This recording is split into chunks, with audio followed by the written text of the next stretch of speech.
এখন আমরা একটি 1200 কেজি রড ওজন করার জন্য ডিজিটাল স্কেল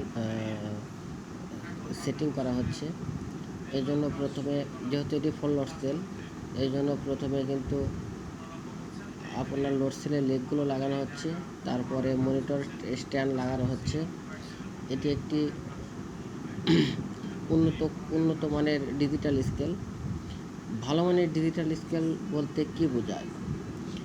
এক্ষেত্রে কিন্তু আপনাদের লোড সেলগুলো অবশ্যই কোয়ালিটি সম্পন্ন হতে হবে, বডিটা ভালো হতে হবে। এই বডিটা তৈরি করা হয়েছে 3x1.5 ভীম দিয়ে এবং 4 মিলি চেক প্লেট দিয়ে।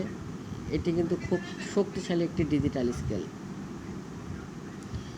এখানে রয়েছে ইন্ডিয়ান থেকে আমদানিকৃত উন্নত মানের লোড সেল, যেখানে ব্যবহার করা হয়েছে এসএমবি পিসিবি সার্কিট। এই সার্কিটের সবচেয়ে বড় সুবিধা হলো এখানে কিন্তু চার্জ ভালো থাকে। আপনারা যারা ভালো মানের স্কেল করছেন তারা অবশ্যই স্ক্রিনে দেওয়া নাম্বারে যোগাযোগ করবেন কোয়ালিটি সম্পূর্ণ স্কেলের জন্য। আর অবশ্যই আমার এই চ্যানেলটি সাবস্ক্রাইব করবেন। ধন্যবাদ।